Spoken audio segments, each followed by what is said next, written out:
यही 14,000 और ये 3,000 में से 10,000 को लेना है। अब इस 3,000 में से मान लीजिए कि इसका रेशियो बहुत ज़्यादा है, ये 1200 लोग जो नॉन इंजीनियर है, ये मेरिट ला के 90, ये मेरिट ला करके जो है 95 पे टिका दिया या 100 पे टिका दिया। लेकिन ई जिनका भगवान का मांगा हुआ इतिहास भूगोल था, ई बेचारा अब चूंकि इधर तो क्वालिफाई हो गया है, अब ये घटते घटते घटते घटते घटते घटते, क्योंकि इनका क्या है अब कि ये आएंगे 8800, ये घटते घटते आ गए 84 पर। संपूर्ण भारत में किसी भी राज्य में यूपीएससी की तैयारी करने वाले छात्रों को रजनीश सिंह तोमर का प्रेम भरा नमस्कार। दोस्तों, आज से 1 या 2 दिन पहले आरबीआई के भूतपूर्व गवर्नर सुब्बा राव जी एक मतलब लेख या एक कहिए बयान दिए हैं कि यूपीएससी में उम्र सीमा और प्रयत्न की संख्या को कम की जाए। पहले मैं सुब्बा राव जी ने जो कहा उसको बताऊंगा और फिर मैं आपको ये बताऊंगा कि यूपीएससी में अगर कोई परिवर्तन हो तो मेरे विचार क्या हैं, क्या उस पर होना चाहिए वो। तो सबसे पहले दोस्तों, आरबीआई के भूतपूर्व गवर्नर सुब्बा राव जी ने कहा कि यूपीएससी में उम्र सीमा को 21 से 26 वर्ष कर दिया जाए और प्रयत्नों की संख्या को 6 के जगह पे 4 कर दिया जाए। वो अपने समय का एक हवाला देते हुए बताया कि उनके समय में यूपीएससी देने की उम्र सीमा 21 से 24 थी और प्रयत्न 2 थे। इसके साथ साथ सुब्बा राव जी ने यह भी कहा कि 40 से 42 साल का जो प्रोफेशनल है उसको जो है यूपीएससी के द्वारा एक और परीक्षा लेकर के उसको भी पैरेलल एंट्री देने का प्रयास किया जाए।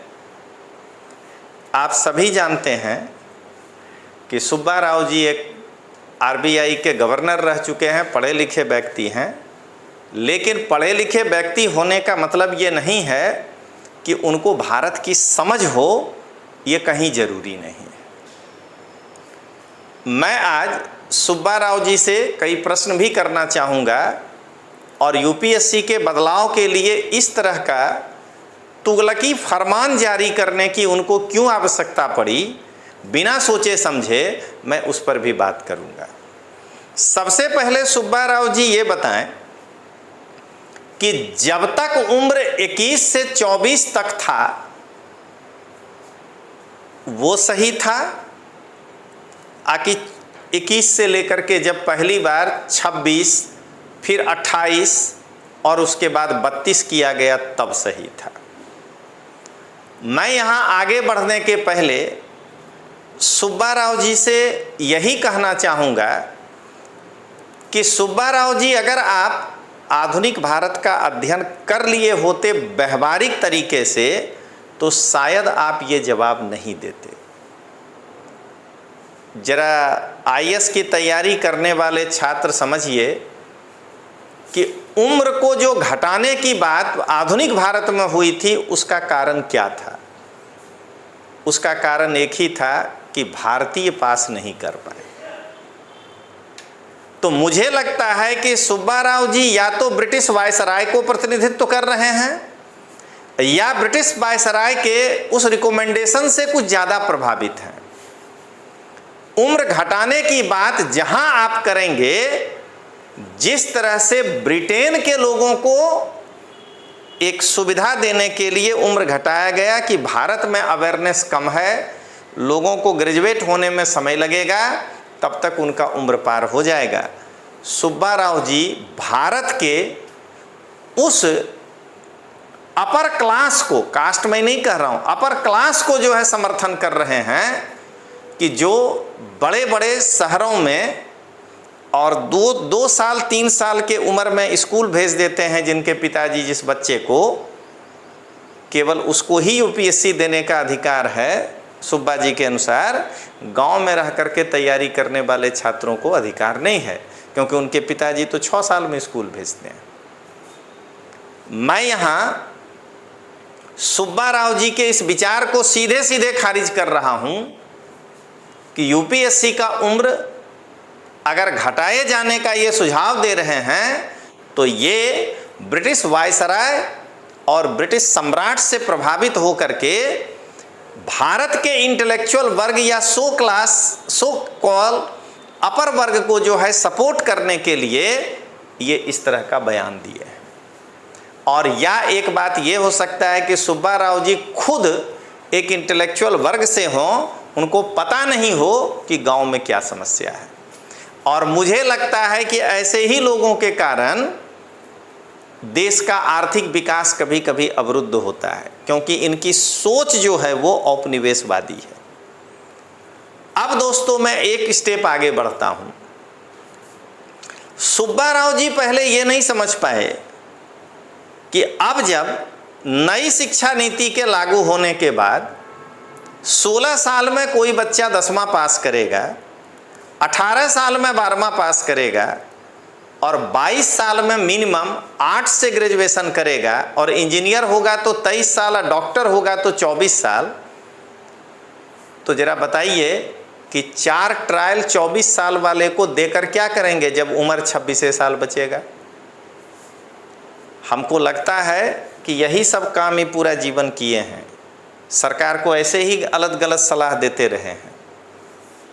सबसे पहले यही समझना है कि आज भारत के गांव में रहने वाला बच्चा 5 से 6 साल के बीच में स्कूल जाता है, उसको ग्रेजुएट होते होते 22 साल लग जाता है। आप किस तरह का कंपटीशन लाना चाह रहे हैं? और मुझे ऐसा लगता है कि सुब्बा राव जी अंग्रेजी माध्यम के छात्र को छोड़कर बाकी माध्यम के छात्र से जो है घृणा करते हैं, इसलिए वो इस तरह की बात की है। मैं यहां खुलकर कहना चाह रहा हूं,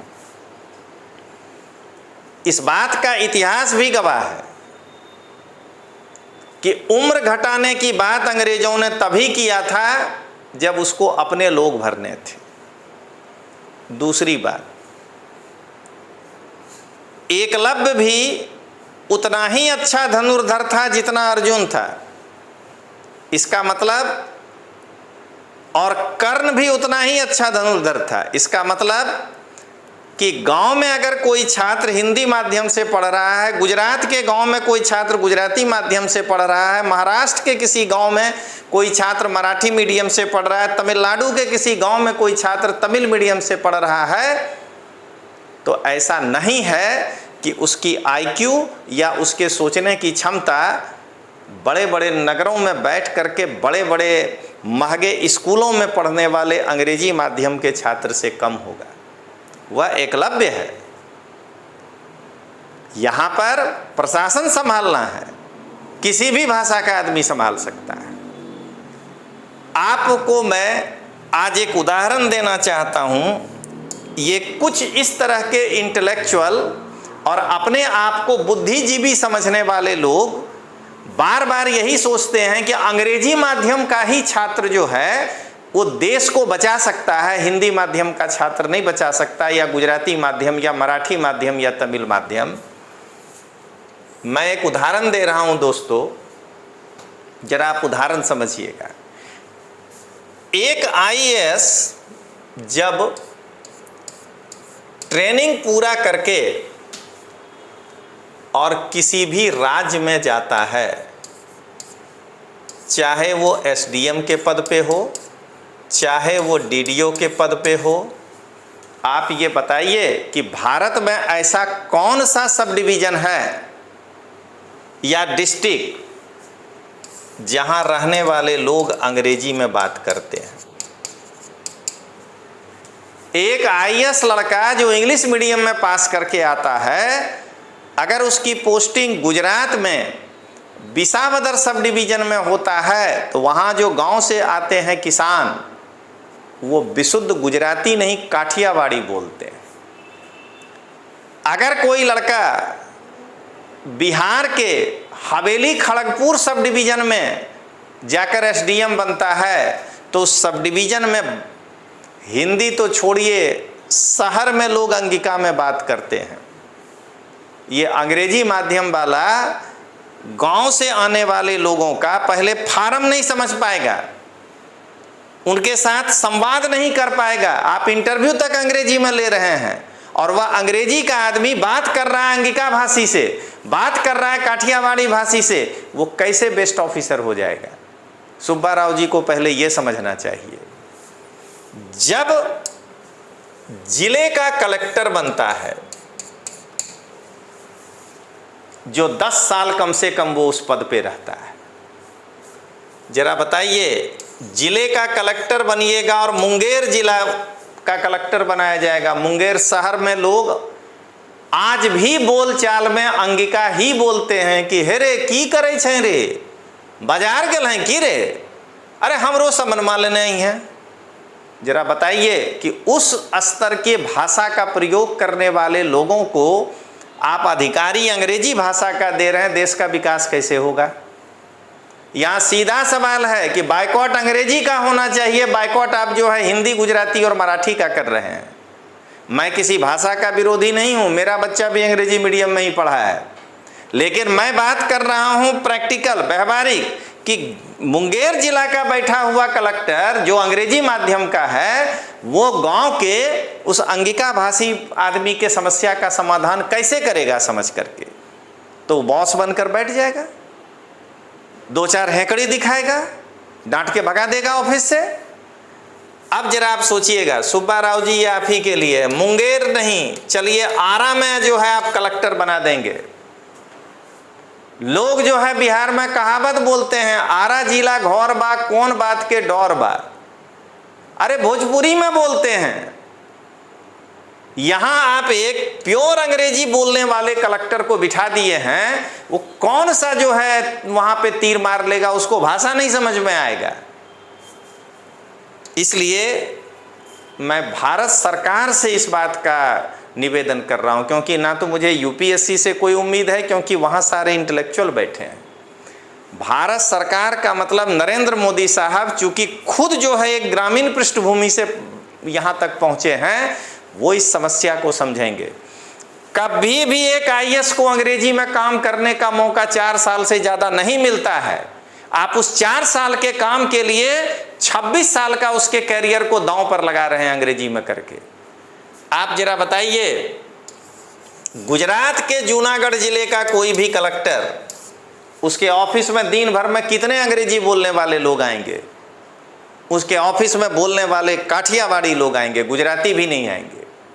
और आप जरा सोचिए कि उस व्यक्ति को गुजराती नहीं आ रहा है, वो आप काम चलाओ सिखा रहे हैं कि आईएएस बनने के बाद आओ थोड़ा सा बोलना चालना सिखा देंगे, केम छो सू छे सारू छे करवा दिए आप। आज जिसका यूज नहीं है उसको अंग्रेजी भरे हुए हैं कि इंग्लिश क्वालिफाइंग, नहीं तो काम नहीं चलेगा। तो सुब्बा राव जी पहले इस चीज़ को बढ़िया से रीड करिए, उसके बाद जा कर के आप बात करिएगा। अब बताइए, एक आदमी का 15 साल बीत जाता है जब वो कलेक्टर से सेक्रेटरी के पद पे जाता है। अब बता दीजिए, ये 15 साल के काम में अंग्रेजी मीडियम उसको कहाँ काम आया? और अगर वो सेक्रेटरी अपने जो उसी राज्य में जब तक है तब तक उसी राज्य की भाषा में ही काम करना है। तो इसलिए मैं सुब्बा राव जी के इस बात से सहमत नहीं हूं। ये प्योर अंग्रेज हैं और इनकी मानसिकता उपनिवेशवादी है। अब आइए दोस्तों, मैं आगे बढ़ता हूं।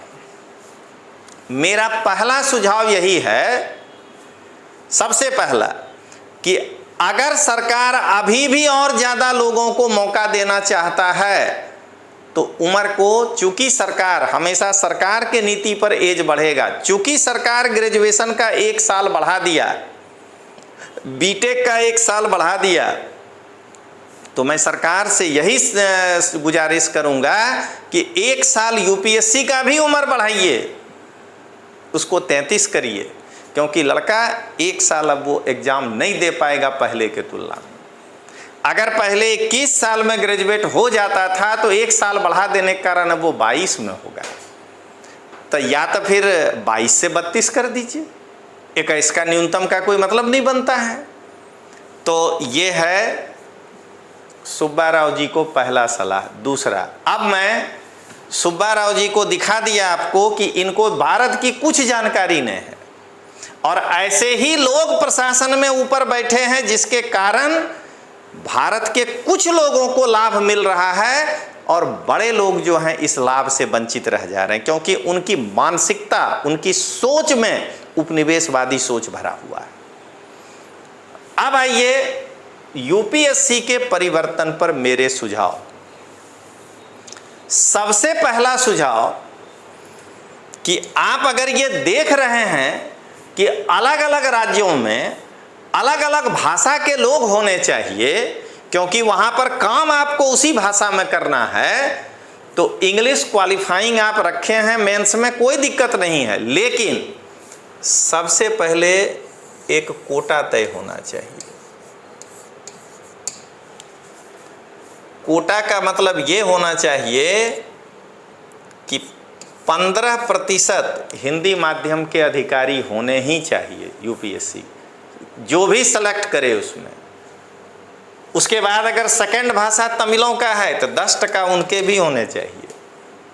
अगर 6% गुजराती है तो 6% गुजराती मीडियम के भी लोग होने चाहिए। उसको 50 कर दीजिए उनके प्रतिशत से, ताकि बचा हुआ 50% में अंग्रेजी मीडियम, बाकी मीडियम फाइट करे, सब मिलकर करे। हर एक भाषा के हर एक मीडियम से परीक्षा देने वाले लोगों को प्रशासन में जगह मिलना ही चाहिए, और नहीं तो यही होगा कि वो अपने को अंग्रेज समझेगा और गांव का एक गरीब आदमी आएगा उसको डांट के भगा देगा। ये पहला है। दूसरा, सुब्बा राव जी आईआईटीएन हैं, इसीलिए इनका थोड़ा सा सोच ये है कि बाकी लोग तो बेकार होता है।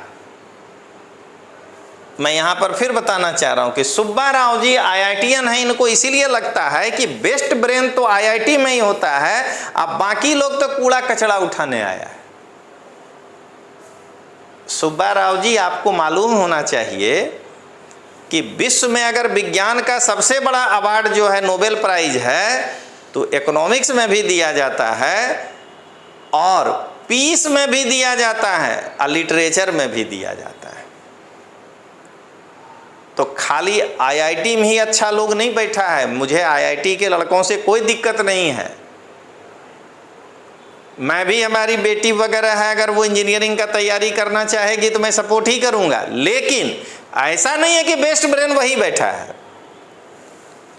क्या रविंद्रनाथ टैगोर जी को इंटेलेक्चुअलिटी की बात करिएगा तो कम आंकिएगा क्या किसी वैज्ञानिक से?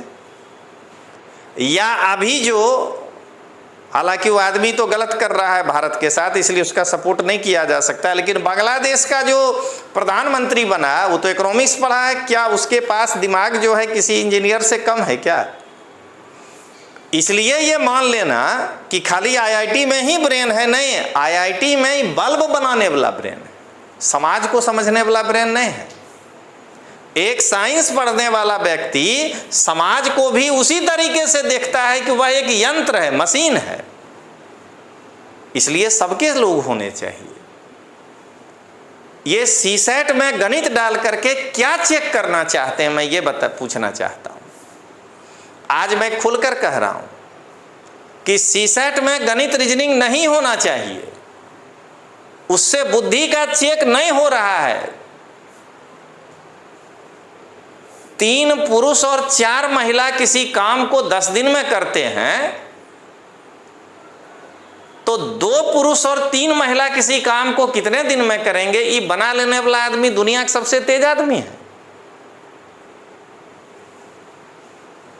अब ऐसा ही सवाल इतिहास में पूछ दिया जाए तो बेवकूफ आदमी है। एक नाव धारा की दिशा में इतना किलोमीटर पर जा रहा है, विपरीत में इतना पर, ये जो सॉल्व कर लिया ये दुनिया की सबसे बेस्ट बुद्धि है। अरे ये तो 9वां क्लास में लोग बनाता है। सीसेट में जो गणित रखे हो तो इससे अच्छा काम करो, कैलकुलस डाल दो, इंटीग्रेशन और डिफरेंशिएशन। 9वां का चीज रख करके क्या बताना चाह रहे हैं? आपकी बुद्धि का चेकिंग कर रहे हैं। स्टाफ सिलेक्शन में गणित रीजनिंग पूछा जाता है। क्या बनाता है स्टाफ सिलेक्शन? क्लर्क, एलडीसी, बड़ा बाबू, नाम प्रतिष्ठित दे दिया है इंस्पेक्टर। हकीकत में तनख्वाह जो है नॉन गेस्टेड अफसर का होता है। बैंकिंग में पूछा जाता है, क्या बनाता है? क्लर्क। अब वहां हिसाब झारी का जरूरत है, इसलिए अफसर को आप जो है गणित पूछ रहे हैं। 90% परीक्षा में अगर गणित से बुद्धि का चेकिंग होता तो क्लास 3 में गणित नहीं होता, खाली आईएएस में होता। 90% परीक्षा में बुद्धि का चेकिंग निबंध से होता है, इसलिए निचला परीक्षा में नहीं होता है निबंध। इसलिए ये कहना कि सीसेट में गणित रीजनिंग को बना लेने से लड़का बुद्धिशाली है, ये चेक हो जाता है, नहीं है। आप एक वर्ग को समर्थन दे रहे हैं। जरा सोचिए, आप कहते हैं 9वां 10वां में तो पढ़े थे। हम अगर इंजीनियर से पूछें कि 9वां 10वां में तो तुम भूगोल पढ़ा था, बोलो तो अभी जवाब पूछते हैं, जवाब दो। 10वां के बाद जो बच्चा जिस स्ट्रीम में चला गया उसका वो छूट जाता है। हम एगो डॉक्टर से पूछें कि भाई जी 9वां 10वां में तो आप जो है सो संविधान पढ़े थे, सवाल शुरू करें आपसे संविधान का, नहीं दे पाएगा बिना पढ़े जवाब। उसके लिए उसको मेहनत करना पड़ेगा, व्यवहारिकता को समझना पड़ेगा। तो इंजीनियरों को भरने के लिए देखिए जो मैं आज टेक्निक बता रहा हूं, ये लोग क्या अपनाया। आप इसी साल का एग्जाम देखिए, GS 1 के पेपर में लड़के क्या कह रहे हैं कि पेपर तो इजी था, मॉडरेट था। मैं भी मानता हूं, 10 लाख लोग फार्म भरा है। अब पेपर इजी और मॉडरेट है तो मेरिट 45% से ऊपर कोई कोचिंग या कोई भी लोग क्यों नहीं बता रहा है? 200 नंबर का परीक्षा है, पेपर इजी है, मॉडरेट है, 10 लाख लोग परीक्षा दिया है, तब मतलब 10,000 लड़का नहीं है पूरे भारत में जो 45% को पार कर सके। बिल्कुल है, एकलव्य का अंगूठा ले लिया जा रहा है सीसेट के माध्यम से, और कुछ नहीं है। इतना भारी पूछो, भारी का मतलब कॉम्प्रिहेंशन पूछो ना, भारी कितना पूछते हो, नहीं। गणित और रीजनिंग का इतना ज़्यादा उसमें मात्रा डाल दो कि आर्ट्स का मेधावी छात्र जो कि कर्ण है, जो कि एकलव्य है, उसका अंगूठा काट लो को अर्जुन के सामने लड़ नहीं पाए। आप यहां डाल दिए 67 मार्क्स। अब कहानी देखिए दोस्तों, जो मैं समझा रहा हूं उसको जरा बढ़िया समझिएगा। मैं एक डेटा केवल रख रहा हूं आपके समझने के लिए। 1 लाख लड़का परीक्षा दिया, सीसेट का डर ऐसा बैठा हुआ है कि उसमें 90,000 जो है इंग्लिश मीडियम का है और 10,000 लड़का है जो हिंदी, गुजराती, मराठी इसका है। इस 90,000 में 60,000 से ज़्यादा इंजीनियर बैठा हुआ है, ये मान करके कि सीसेट निकालेंगे, मेरिट तो नीचे गिरना है, हम पास कर जाएंगे। अब क्या हो रहा है सो देखिए, ये 30,000, इसमें मान लीजिए कि 7,000, 3,000 इंजीनियर भी हो जो कि हिंदी मीडियम में देगा। 37,000 1 लाख में, एक आंकड़ा बता रहे हैं, नॉन इंजीनियर दिया, और 63,000 जो है वो कौन दिया? इंजीनियर। अब देख लीजिए, ज़्यादा से ज़्यादा इंजीनियरों को घुसाने के लिए आपने क्या किया? आपने सीसेट में मैथ और रीजनिंग को जोड़ दिया, और ये 80 में से 45 क्वेश्चन आपने कर दिया कि कॉम्प्रिहेंशन में हालत इंजीनियरों का खराब है, लेकिन वो चूंकि ये 45 क्वेश्चन में से प्लस माइनस करके 30 भी कर दिया, तो 2.5 मार्क का एक है वो तो निकल गया, वो इंजीनियर है, वो कर लिया। अब इसका नतीजा क्या निकला जरा समझिएगा। इसका नतीजा निकला कि रिजल्ट देना है 10,000 मान लीजिए, और यहां सीसेट में 67 मार्क लाने वाला 17,000 लड़का मिला मान लीजिए। ये वो लोग इंजीनियरों में मान लीजिए कुछ का नहीं हुआ, तो इस 17,000 में ये जो है ना इस 37,000 वाला, ये 3,000 भी नहीं क्वालिफाई कर पाएगा। एक डेटा है दोस्तों, 14,000 इंजीनियर क्वालिफाई कर गया, और इन 14,000 का GS 1 में इतिहास भगवान का मांगा हुआ है इनका, समझ गए। भूगोल जो है ये स्वर्ग से पढ़ के आए हैं, इनको पता नहीं चल रहा है। संविधान में इन इंजीनियरों की स्थिति खराब है, ठीक। तो अब यही 14,000 और ये 3,000 में से 10,000 को लेना है। अब इस 3,000 में से मान लीजिए कि इसका रेशियो बहुत ज़्यादा है, ये 1,200 लोग जो नॉन इंजीनियर है, ये मेरिट ला के 90, ये मेरिट ला करके जो है 95 पे टिका दिया या 100 पे टिका दिया। लेकिन ई जिनका भगवान का मांगा हुआ इतिहास भूगोल था, वह ई बेचारा अब चूंकि इधर तो क्वालिफाई हो गया है, अब ये घटते घटते घटते घटते घटते घटते, क्योंकि इनका क्या है अब कि ये आएंगे 8800, ये घटते घटते आ गए 84 पर। बस पूरा का पूरा भारत कन्विंस हो गया कि यार यूपीएससी सवाल बहुत तगड़ा पूछता है। देखो मेरिट 84 ही गया है, लेकिन यहां पर वो जादुई बात किसी को नहीं पता है कि सीसेट में नॉन इंजीनियर को पहले बाहर कर दिया, और उसके बाद जो है ना अब मेंस देना है। आप हैं 1,200, ये है 8,800, इंटरव्यू में कौन पहुंचेगा?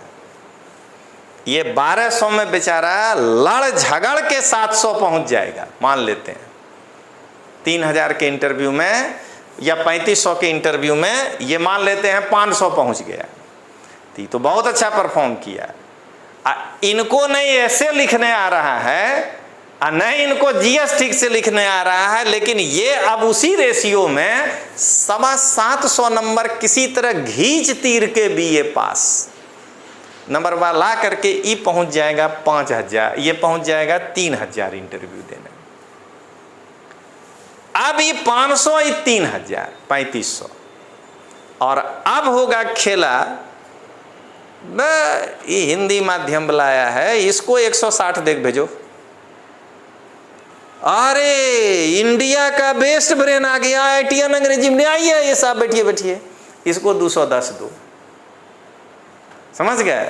और उस खेला में ये 500 में से बेचारा 300 पास किया, 1,000 सीट में सब मीडियम मिला के बेचारा 200 पास किया। वो जो है 8800 में से जो 3,000 आया था वो कर गया 800, और उसके बाद जो है पूरे भारत का जमात कोचिंग वाला भी पीठ ठोक ठोक के देखा, ये IITian था, टॉप कर गया। इसका 400वां रैंक है, हिंदी माध्यम का है।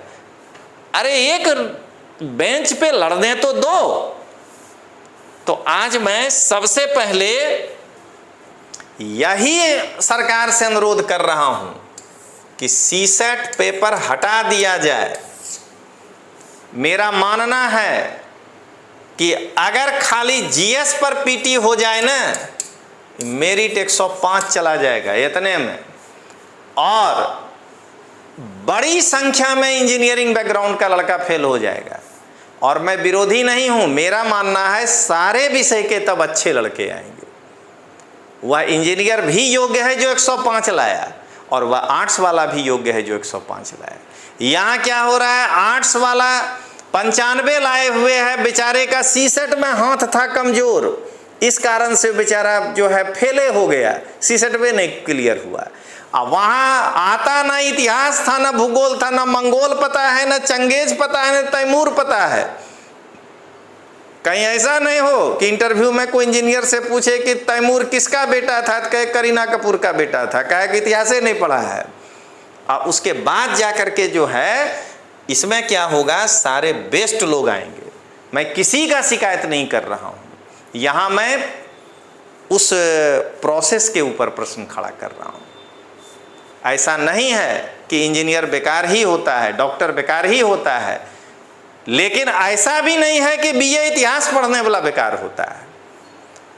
अच्छे लड़के हर स्ट्रीम में होते हैं और हर स्ट्रीम में जो है अच्छे लड़के नहीं होते हैं, ब्रेन नहीं होता है। तो ये सबसे पहला कहानी है। दूसरा कहानी क्या है कि अगर सीसेट रखना ही है तो 80 का 80 क्वेश्चन कॉम्प्रिहेंशन होना चाहिए, मालूम चल जाएगा कि कौन योग्य लड़का है। हम काहे गणित पढ़ने जाएं? अगर हम कलेक्टर हैं तो कैलकुलेटर से हमको जोड़ घटाव करना है। हम क्लर्क थोड़े हैं कि हमको जो है जोड़ घटाव बैठ के करना है, उस क्लर्क के जोड़ घटाव को चेक करना है। हमको काहे गणित पढ़वा रहे हो? और अगर इतना ही इंपॉर्टेंट है तो मेंस में जो कभी स्टैटिस्टिक्स पूछा जाता था उसको क्यों हटाए? अगर आईएएस अधिकारी को एकदम बिना गणित के कामे नहीं चलेगा, एकदम नहीं हिलने नहीं देना इसे, अगर ऐसा है तो उस आईएएस अधिकारी को जो मेंस में स्टैट पूछते थे, जो आज भी बीपीएससी में पूछा जाता है, उसको हटाया का है? यही सुब्बा राव हटवाया होगा। तो इसका मतलब कि जहां इंजीनियरों का पोल खुल जाएगा उस सवाल बनाने में, वहां आप जो है ये किए हैं। तो दोस्तों मैं इस पर फिर वीडियो बनाऊंगा, लेकिन मैं आज सुब्बा राव जी के इस सलाह पर बेहद आहत हूँ। मैं भी 24-25 साल से आईएएस के लड़कों को पढ़ाता हूँ, लड़के को पास कराता हूँ और लड़कों के डायरेक्ट संपर्क में हूँ। सुब्बा राव जी जितने लड़कों के डायरेक्ट संपर्क में नहीं होंगे अब तक, उससे ज़्यादा लड़कों के डायरेक्ट संपर्क में हम लोग रहे हैं। तो मैं यही कहना चाह रहा हूँ कि सुब्बा राव जी ने भारत के सामाजिक ताने बाने का बिना अध्ययन किए हुए एक लोकप्रियता प्राप्त करने के लिए ये जो है शगुफा छोड़ा है। और मेरी भारत सरकार से यही विनती है कि इसको बिल्कुल स्वीकार नहीं किया जाए। तो चलिए दोस्तों मिलते हैं, तब तक के लिए जय हिंद, जय भारत।